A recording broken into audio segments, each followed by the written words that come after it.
graduated from Virginia State Police Academy in August of 2004 as a member of the 107th Basic Session. He just transferred to the aviation unit as a trooper pilot in July.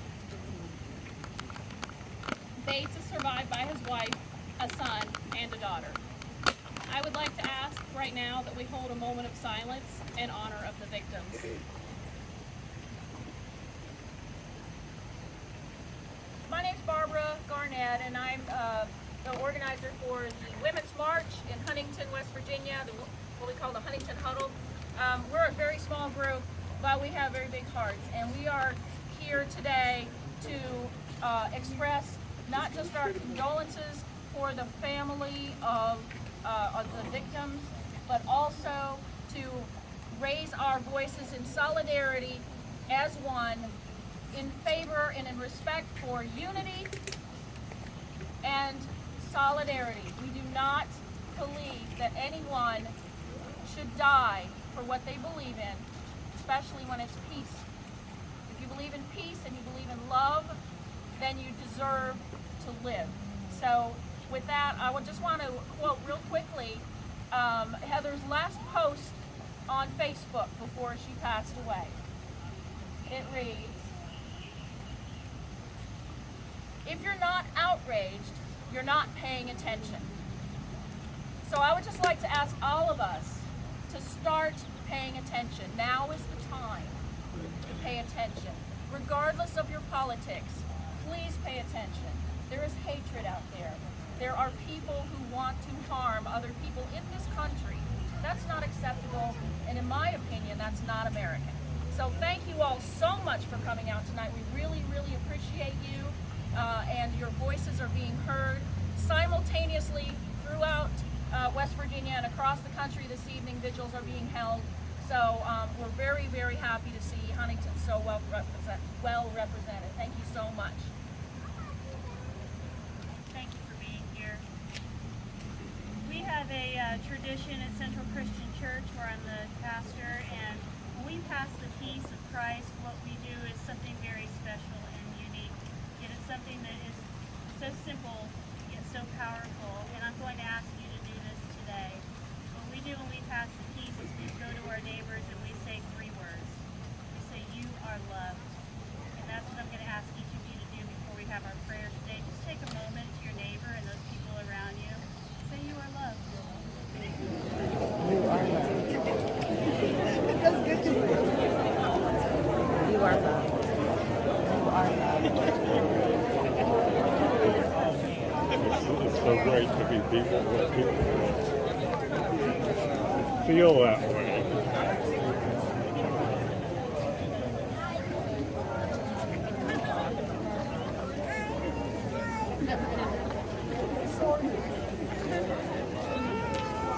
Yeah, this is pretty beautiful. Friends, let us pray. God of grace, in many of our shared traditions and faith communities, we are called to love our neighbors as ourselves. Yet we have felt the earth shake in hatred with the marching of racism. The air we breathe has been filled with poisonous words and toxic words that seek to choke out what is life-giving and good. Torches have been lit to burn with the fuel of fear, threats of violence, and for the sake of igniting horror and tears and pain. Help us to find courage and strength in the words of the Reverend Dr. Martin Luther King Jr., who said, "I have decided to stick with love. Hate is too great a burden." Help us to remember that your supreme love, that love shown to others, is far greater, far more powerful than the burden of hate could ever be. We pray for the loss of life in Charlottesville, those injured, for their family and loved ones and friends and caregivers. We pray for the dishonoring of children of God, for the vile words and the wounds of history that continue to be reopened. Let us not turn back to a path darkened by hatred. Let's never be silent with our sisters and our brothers when they are being attacked and terrorized. If the ground is to shake, let it be shaken by those who stick with love, and let it shake others to let go of the burden of hate to look into the eyes of our sisters and our brothers and love one another with such love that we will be compelled to stand for justice and walk in peace. We pray for strength, humility, and guidance. We ask for wisdom and words of peace to be the confession of our hearts, and that we seek ways to be filled with hope so that no one will know the threat of isolation or the evil of prejudice. We seek your healing love for Charlottesville. We seek your unfailing love for those afflicted by bigotry. We seek your abiding love for the mourning. We seek your convicting love for our leaders and our peacemakers. We seek your redeeming love for all faith traditions. We seek your supreme love and your transformative presence always. Always. Amen. Amen.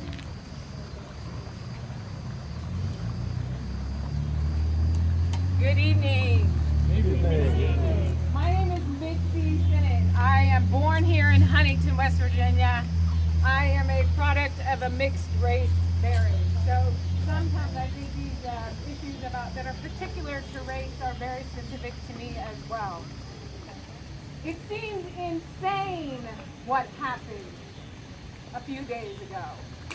And one of my colleagues, Mab Seacrest, who wrote the book Memoirs of a Race Traitor, she says that racism is a struggle over reality. Let me say that again. Racism is a struggle over reality. Now, we could probably say that about all the isms in the world. Sexism is a struggle over reality. All the homophobia is a struggle over reality. Ethnocentrism is a struggle over reality. Love is an action word, and yes, we have things to do. We've inherited over 500 years of white supremacy, and all this stuff, in my opinion, is coming up to the surface so we can finally get at it and shift it and shape it and mold it into something more useful. We deserve that. For our ancestors, for our children of the future. There are so many places that we right now in Huntington can be active. It's not just in Virginia. Asking your neighbor how they're doing, exchanging more words with them before you leave here. Speaking to your superintendents to say, are you teaching our full history? Because it's ignorance that's motivating and continuing this. Micro-solidarities in a store. If you see someone being disregarded, step up for them. It's not just the big things. And if it is social media where you feel brave enough to finally confront the ignorance, please do so. There are actually real organized forums here that are trying their best to get at systematic change. This is big. This is big. It's so big. I almost can't take it in. Together we rise, the united way, and what we've been trying to do, we're not done. Because now many of you have come and said what we want to change. And it's going to take our commitment. This is a long-term commitment. I've never been married and commitment scares me, but I'm committed to this. When we talk about strategy, I almost choke. God, this is forever. It's my whole lifetime. Can it be your whole lifetime that you commit every day to systematic change, to loving each one of us? Love is an action word. We also have an event September 15th to honor one of our community members, Dr. Phil and Beverly Carter. Some people have opinions, but that man stood up in some of the most brave ways. Maybe that's not you, but please find another way to do so. And I want to close with saying from Dr. King in his book, Strength to Love. Dr. King says, the transformed nonconformist, moreover, never yields to the passive sort of patience that is an excuse to do nothing. You've shown up today, but no, you're committed. I'm committed that we're going to do a whole lot more small and big. Thank you. Thank you. All right.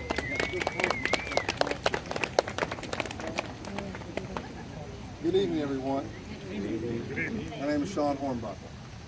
I'm a part of this community. I work here, coach here, represent a lot of you on the other place.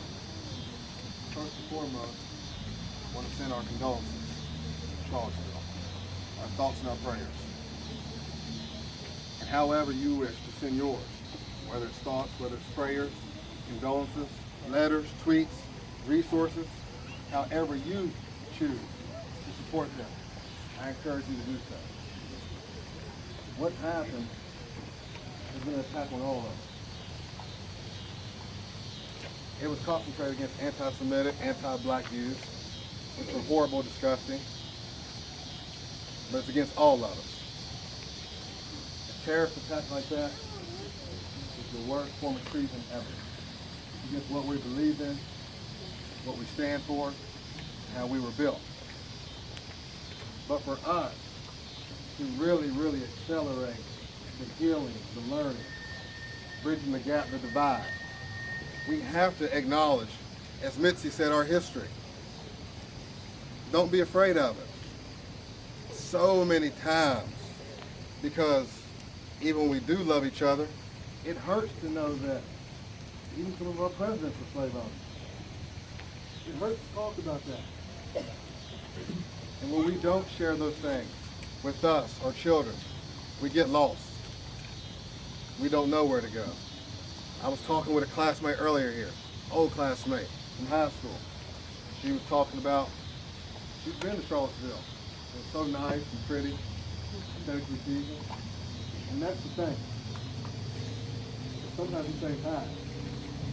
If we don't address them, they will hide. So we have to do some things. Our former President Barack Obama, he was quoting Nelson Mandela. And he talked about, in the essence of it, that hatred is learned. As hatred is learned, love can be taught. And that's what we have to start doing. The first thing, I feel, all of us, citizens of the community, whether you're at the DMV, at that local ball game, at school, you need to do. Start telling people that you love them. Tell them that you care. Strike up a conversation. As a people, it's much more than politics. This is not a Democrat-Republican thing. This is a no-brainer thing. Don't hide in, I want my taxes lowered, so I'm going to go with this agenda. No. Healthcare, the way that we deliver it, that's debatable. This is something that's not debatable. It's not many sides.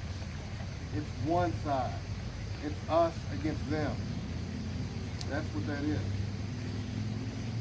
To the business community leaders, we got to truly be more pro-business. We've talked about it for a while. Trying to help everybody, economic prosperity, opportunities. Making sure we drive these things out at the heart of it. You have to really start doing that. You have to, we must.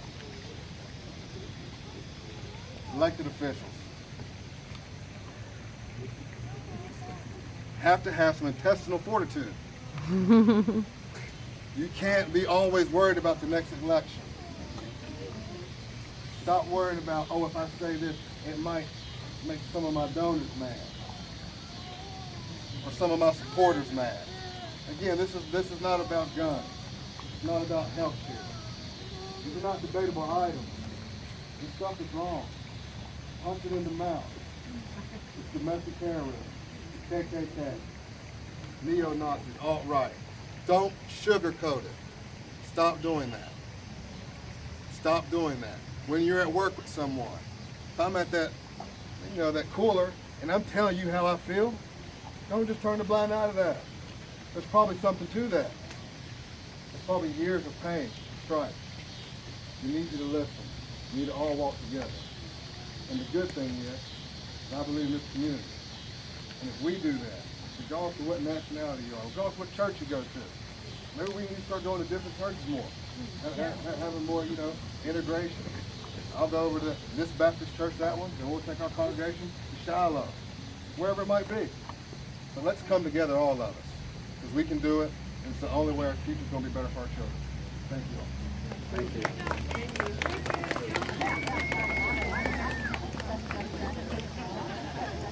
I come tonight as a part of this group because I believe God wept yesterday, and God weeps every day when He looks down and sees the injustice and the hatred. I believe we live in the greatest country in the world. I put my life on the line for freedom in a place called Vietnam. And because of that, I stand for freedom. I believe in it. What happened yesterday was not freedom, it was hatred. They weren't marching about free speech. They were marching for hatred, most of them.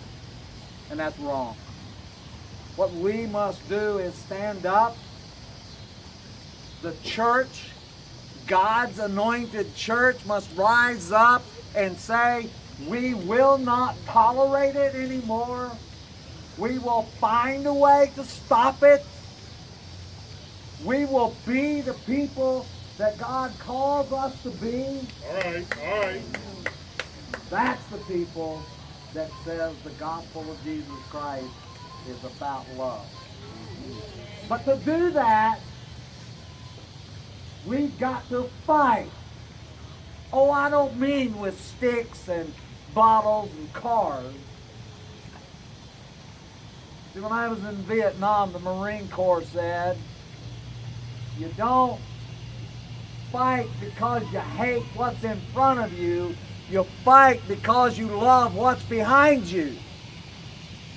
So we fight, ladies and gentlemen, by teaching children the truth and not being afraid, as my brother just said, to look at someone and say your behavior is wrong. Your behavior is wrong. I got to tell you, I was taught as a child to be a racist. I was taught as a child. When I was in the 3rd grade and I was going to have a birthday party, I think it might have been the only one I ever had. And my 2 sisters were going to give this birthday party for me, and they said, who do you want to invite? I said, everybody in my class. I was not foolish, because the more people that came, the more presents I got. Right? But there were 2 boys they told me I couldn't invite. I said, why? And they began to explain to me by using the wrong words that I couldn't invite black people into my home. I'm sorry. I'm sorry. And it took me a long time to learn how wrong that was. How wrong that was. But today, I believe my heart's free of that. And today, I was troubled yesterday. I'm troubled every day. So we must unite as a people in the United States of America and be the free people by teaching others. Do not hate. Do not hate. Do not be prejudiced. Do not be racist. It's just not acceptable behavior. And we are the ones who can change it. We are the ones who are going to change it. Because if we don't, it will be a cancer that destroys this great nation and where we live. And I'm not about losing. I'm about winning. And I hope you are too. Thank you. I'm Jerry Gilbert. I'm the president at Marshall University. I want to reiterate everything that's said tonight and say that I support all of that.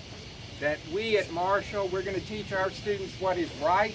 We're going to teach them about love, to reject hate, to be respectful to each other. And we're going to create an environment where they can develop their character into being people that we're proud of.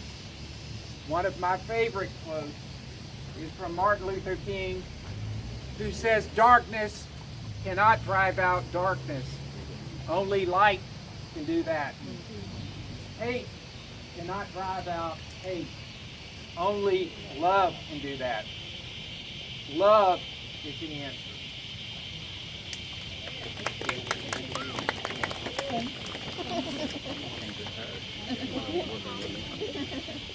I'm Samuel Moore. I'm a pastor of Full Gospel Assembly here in Huntington. I'm a retired educator, pretty much involved in several things in the community. And I'm honored to be here with you today, gathered among people who I think have a like passion. A lot of things that I feel to say I don't need to say because you're here today shows me that you feel like there's a need to be here. But I believe that there are a few things that we need to remember. I don't think there's any problem with people being prejudiced. As a matter of fact, I think everybody's prejudiced to one extent or another. And prejudice is not necessarily a dangerous thing. It simply means that you've made judgments about things before you get all the facts, and we all do that. I think when your prejudice comes to the point to where it causes you to mistreat people, then we have a problem. You have a right to invite to your party who you want to invite to your party. There's nothing wrong with that. You have a right to go out with who you want to go out with. Nothing wrong with that. But when you start mistreating people because of your attitude, because of your dispositions, I think we move into a place of bigotry. And I think that these things that we have facing us now, we talk about racism, but if we peel all the layers back, and we believe that there are two main theories of the beginning of life.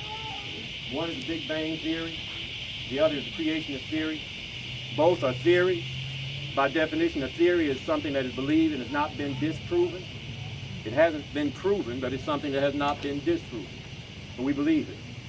But if you believe in the Big Bang Theory, that all life sprang from that one source and explosion in some place that may have been space, or if you believe in the creationist theory that all life began in the garden, either one, you believe that all life began and sprang from the same source, which is to say that we're all connected to one another. I didn't go to Vietnam, but I have friends who went to Vietnam, and as my friend was speaking, I was told that those who were in Vietnam training for battle were instructed to refer to the North Vietnamese as goops, Kong, gorillas, dogs, but never refer to them as men. Because the more you dehumanize someone, the easier it is for you to hate them. We have to be careful with the names that we use and the language that we use in order to refer to people. I believe that the bigotry that exists within us, we're not far removed, and we must not delude ourselves. The same thing that happened in Charlottesville can happen right here in Huntington, because we have the same attitudes, the same environment here among people that we interact with. So we're not isolated, we're not insulated. We have the same issues that others will deal with. But when good people come together and show unity, then it helps to dissuade some of those other things. The bigotry that we have, I think, does not exist until there's an institution to foster it, like a school, like a business, to where you can mistreat people because that institution can isolate them. And like a church, I believe that churches, denominations sometimes become problems because we tend to not get along with people of another denomination, not because we have something against them, but because they're that denomination. We need to start coming together more. Yes. School. We have people who go to, I taught at Kamak Middle School, and we would have rallies. And the rally cry was, kill Beverly Hills. We were against Beverly Hills not because we didn't like them, but because they were Beverly Hills. Huntington High, Huntington East, same thing. And we have these things that develop. we have to understand that we're not very far removed from some of the things that we despise. We have to look within ourselves. If there's going to be any healing, it has to come from within. So I want to thank you all for being here, and thank you for allowing me just a little bit of time to share with you. I hope that this is not an event. If I was at church, somebody would have said amen. I hope this is not an event. I hope this is a step in a process that we'll continue and work together to eliminate, at least to squelch some of the things that are going on, that are happening in places around us, because my friends, my brothers and sisters, it could happen here just as easy. God bless you.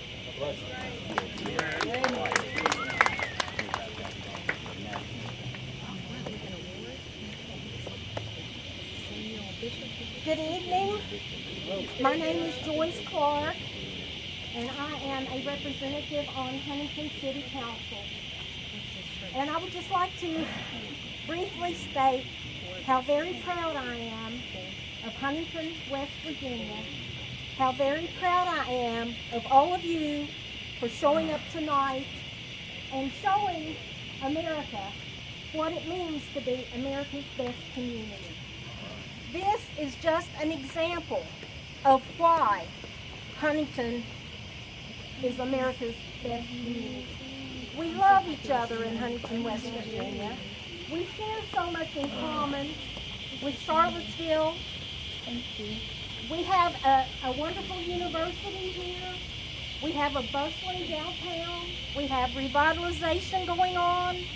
I see people here from all over our city, from Westmoreland to Highland to Altizer and Guyandotte.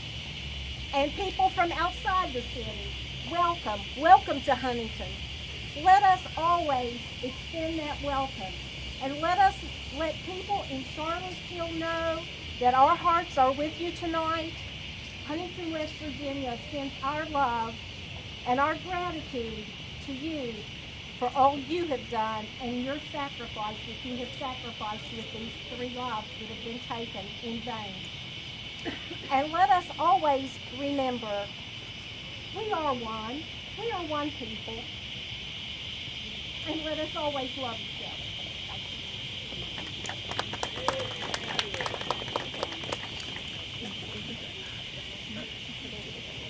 Hello, my name is Christopher Keeger. I am running for House Delegates, District 17. I'm not going to give you a big old speech because I tend to stutter. I'm sorry. Well, keep it short and sweet. I'm saying we as a nation, we deserve better. West Virginia deserves better. And I actually had a speech planned for something like this. There are no speeches. You're not playing for something like this. I was going to say, you deserve better. We all deserve better. And to sum it up, if I can help anybody here for any reason, for whatever reason, I just want you to know better is on the horizon.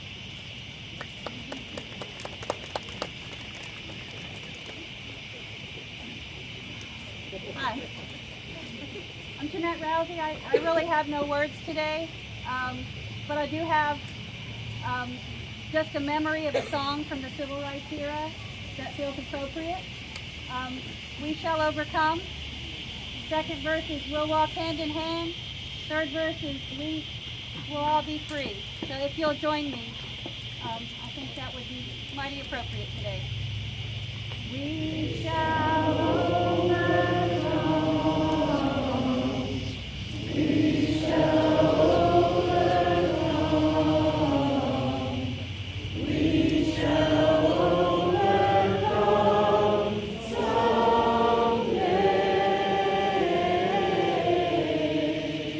Oh, deep in my heart, I do believe.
Hello, everybody.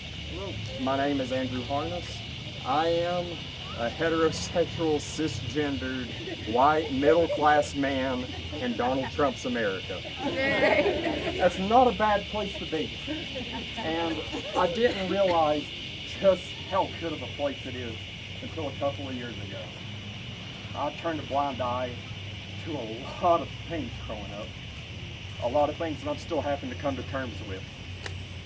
I didn't realize the misjustice that goes on. I didn't realize the amount of hate that there is left in this world. You know, when you grow up in a small county, Mingo County, West Virginia, in that class, you don't get taught that there's still injustice. You're taught everybody's equal. There is no hatred left. That's all 50 years ago. That's all over. But the events that have just occurred and that keep occurring, still got a long way to go. We have so far to go when we think we've come so far already. And it's just with open love in my heart that to everybody here that I consider my brother and my sister, that I know that we're going to keep moving forward. And that even if it's just a little bit, day by day, maybe one day for future generations, we might actually be able to get to a world where we all actually love each other and we have true peace. Thank you all. Amen.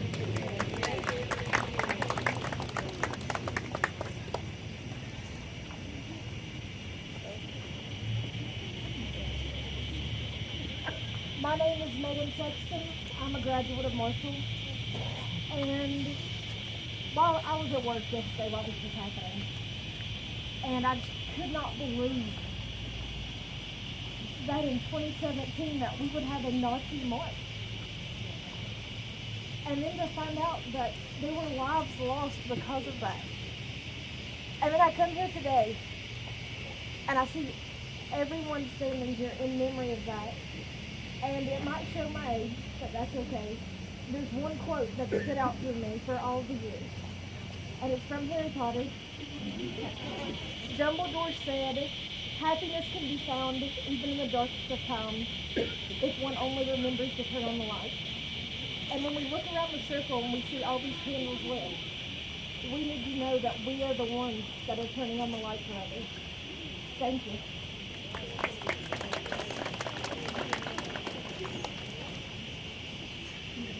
Anyone else? One more.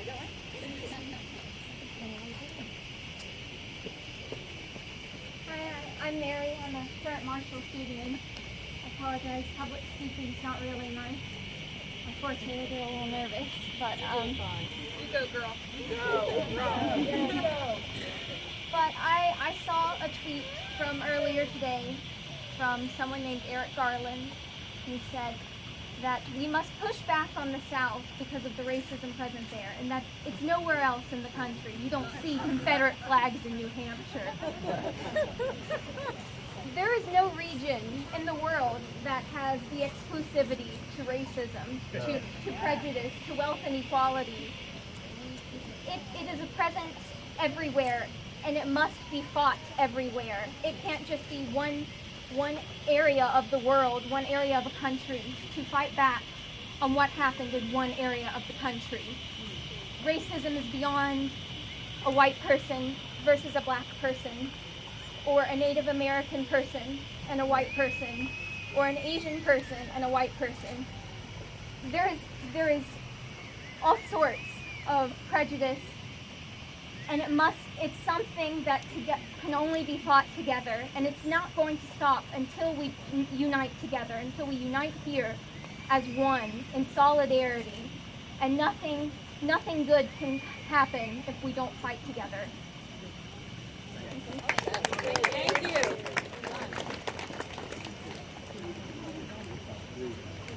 Do we have anyone else?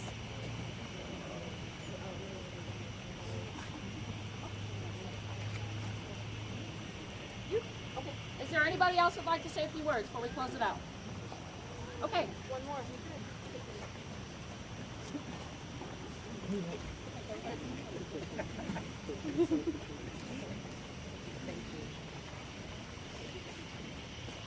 Like, I really thought the skin complexion would have been completely different. like, of the audience here. I didn't expect some, like, not trying to be mean or anything like that, but I didn't expect it. It's comforting. It's very, very comforting. Thank you all. But it's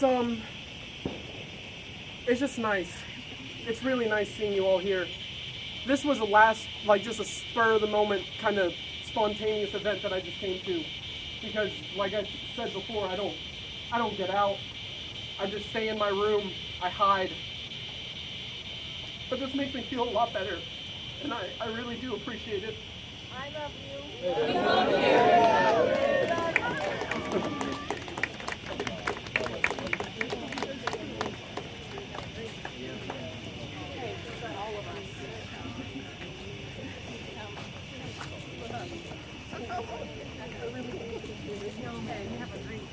You do. You've got a gift. Yeah. That was beautiful.